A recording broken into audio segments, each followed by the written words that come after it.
Mesdames, Messieurs, chers collègues, Monsieur le directeur général de l'ARS, je voudrais d'abord saluer votre travail qui a été accompli pour élaborer le document qui nous est soumis.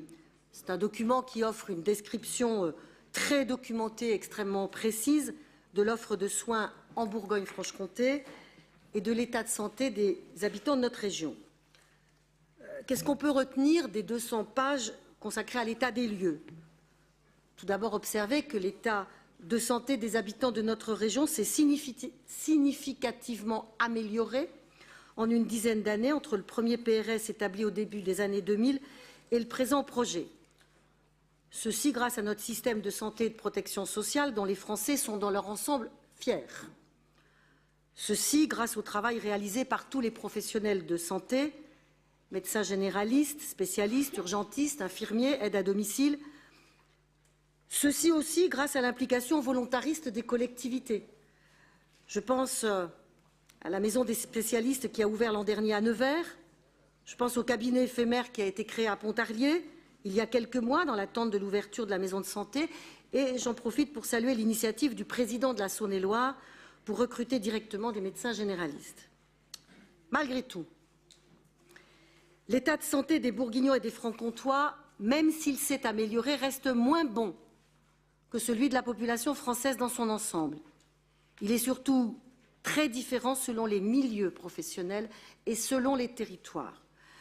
Dans le détail, cet état des lieux montre de très grandes inégalités sociales et territoriales face à la santé. Les performances de notre système de santé sont plutôt bonnes, mais les inégalités sociales de santé sont parmi les plus fortes d'Europe. C'est en France que les écarts de mortalité entre travailleurs manuels et non manuels sont les plus élevés. J'aurais aimé que le projet régional de santé y consacre plus de pages. La situation d'une grande partie des territoires ruraux est extrêmement préoccupante, notamment ceux que vous classez comme âgés et défavorisés, c'est-à-dire la quasi-totalité de la Nièvre, une grande partie de l'Yonne, mais aussi plusieurs cantons de la Côte d'Or et de la Haute-Saône. Dans ces territoires, nous avons deux problèmes cumulatifs.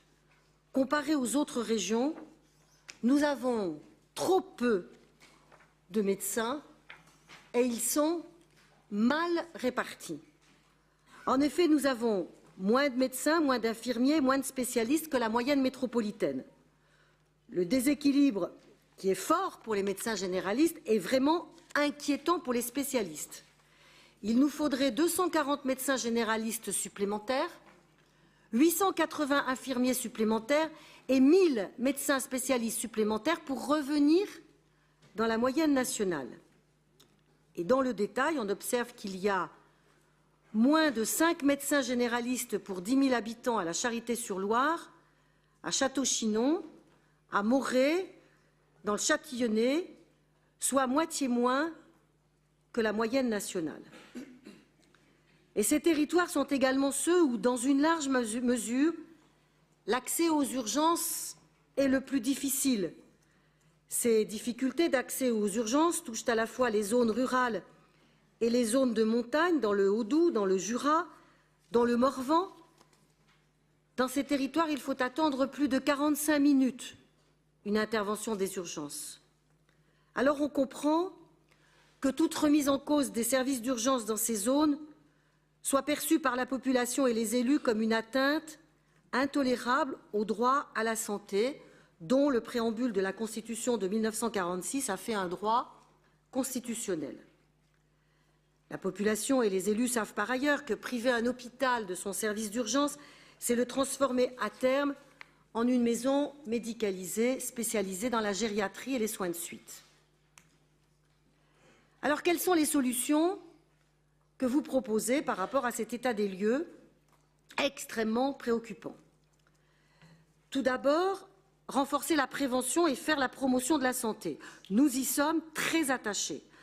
La prévention ne représente en France que 2% des dépenses de santé, contre 3% dans l'ensemble des pays de l'OCDE.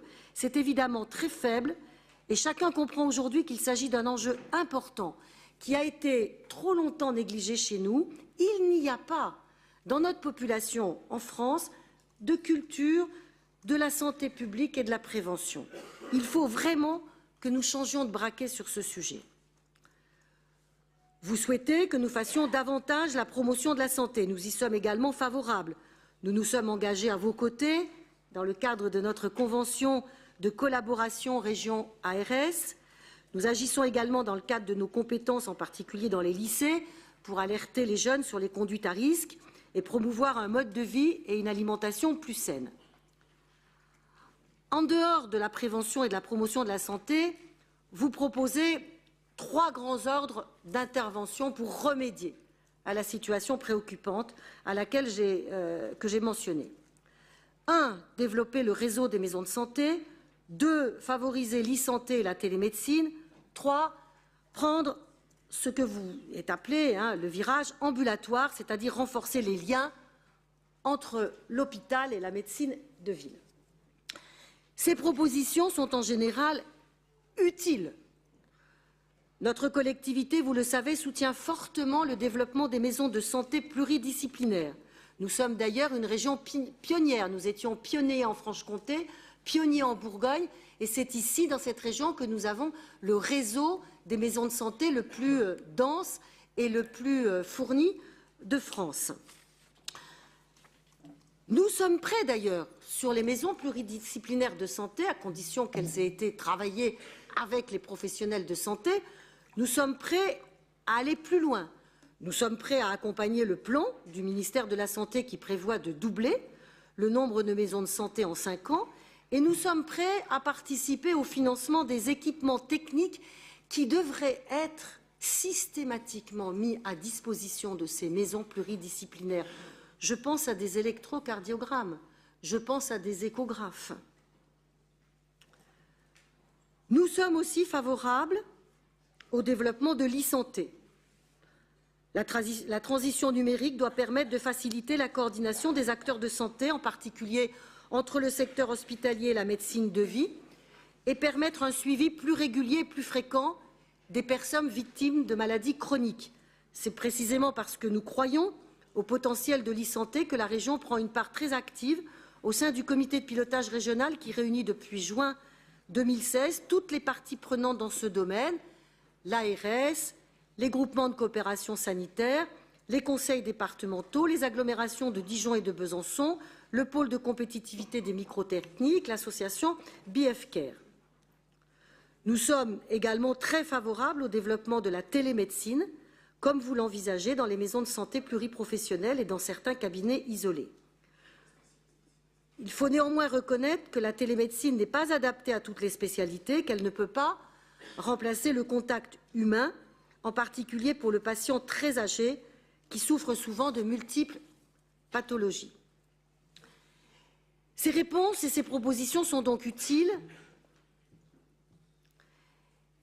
mais face à la situation de crise que nous connaissons, elles nous semblent dramatiquement insuffisantes et parfois, excusez-moi, Monsieur le directeur, incohérentes. Incohérentes, je m'exprime, lorsque vous souhaitez faire prendre au système de soins un virage ambulatoire, c'est-à-dire vous appuyer davantage sur la médecine de ville, mais dans une région qui précisément souffre d'un manque cruel de médecins généralistes. Nous sommes d'accord sur le principe, sur ce virage ambulatoire, et chacun sait qu'un séjour à l'hôpital coûte cher et qu'il conviendrait de s'appuyer davantage sur la médecine de ville. Mais vous notez vous-même fort justement que c'est le manque de médecins libéraux dans l'Yonne qui renforce l'engorgement des services d'urgence des hôpitaux et que ces services d'urgence souffrent eux-mêmes d'une difficulté chronique à recruter. Propositions insuffisantes parce qu'elles ne répondent pas au problème des déserts médicaux que nous avons vus s'aggraver continuellement durant les dernières décennies. Dans ces déserts médicaux, il faudrait vraiment reconnaître le rôle particulier du centre hospitalier de référence et le défendre avec force. Il ne faut donc pas fragiliser les services d'urgence qui sont malheureusement les seuls lieux d'accès permanent aux soins connus par le public. Il est logique que la population se reporte sur l'hôpital public lorsque les praticiens libéraux ne sont pas assez nombreux sur un territoire. Mais je crois, à ce stade de la discussion et du débat que nous allons avoir, qu'il faut avoir le courage de changer un modèle qui est à bout de souffle. Pour reprendre le titre d'un important rapport sénatorial, le rapport du sénateur Hervé Maurey, je crois qu'il est temps d'agir vraiment contre les déserts médicaux en agissant non pas sur les conséquences, mais sur les causes. La France ne manque pas de médecins. Leur nombre, rapporté au nombre d'habitants, est dans la moyenne des pays européens. Nous consacrons par ailleurs une fraction considérable de la richesse de notre pays aux dépenses de santé. Le problème, c'est celui de la répartition des médecins. Il est d'autant plus nécessaire d'agir sans tabou, avec l'intérêt général comme seul objectif, que les perspectives d'évolution sont très inquiétantes. La demande de soins tend à augmenter avec le vieillissement de la population, alors que près de la moitié des généralistes ont plus de 55 ans. Entre 2010 et 2017, le nombre de médecins généralistes a baissé de 17,8% dans la Nièvre, de 20,8% dans l'Yonne, alors qu'il augmentait dans les Landes, les Pyrénées-Atlantiques, la Loire-Atlantique, le Morbihan, la Savoie, la Corse. Or, rien ne laisse à penser que les médecins qui se sont installés durant les dernières décennies dans le sud-ouest, en région parisienne et le long du littoral méditerranéen, se mettent spontanément à revenir dans nos campagnes. Deux rapports récents, l'un du CESE, l'autre de la Cour des comptes, ont bien mis en évidence ce sujet. La répartition de l'offre de soins dans notre pays, écrit la Cour des comptes, est défectueuse. Et les mesures correctrices, notamment l'octroi d'aides financières de la part des collectivités ou de l'assurance maladie pour favoriser l'installation de médecins dans les zones dites pudiquement sous-dotées, sont à la fois inefficaces et coûteuses, nous dit la Cour des comptes.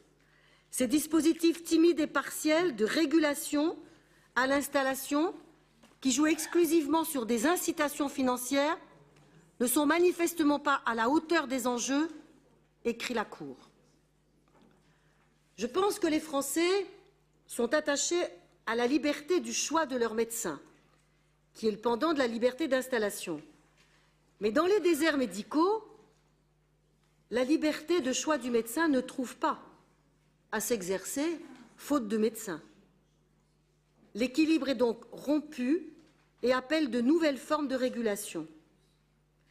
Le rapport de la Cour des comptes et le rapport du CESE plaident pour une meilleure régulation de l'installation des professionnels de santé en étendant aux médecins le conventionnement sélectif qui existe déjà pour d'autres professionnels de santé, notamment les infirmiers libéraux et les kinés. Et je pense que conditionner le conventionnement avec l'assurance maladie à la réponse à des besoins de santé identifiés, variables selon les spécialités et les territoires, permettrait de réguler effectivement l'installation des professionnels libéraux sans pour autant remettre en cause la liberté d'installation. Il ne serait pas anormal que l'assurance maladie privilégie l'intérêt de ses assurés et choisisse de ne pas favoriser l'offre là où elle est la plus forte. Plusieurs pays européens ont déjà pris de telles mesures et l'Allemagne vient de les renforcer. Il faudrait également passer d'une logique où la dépense est fonction de la consommation et donc du nombre de médecins présents sur un territoire à une logique où la dépense est fonction des besoins de la population. Il faut rompre le cercle vicieux dans lequel nous sommes installés. Les habitants des déserts médicaux recourent peu à l'offre de soins, faute de médecins en nombre suffisant. Leur santé se dégrade, tandis que les dépenses de santé s'envolent dans les zones surdotées. Pour cela, il faudrait une réelle déconcentration des moyens je pense, au niveau des ARS.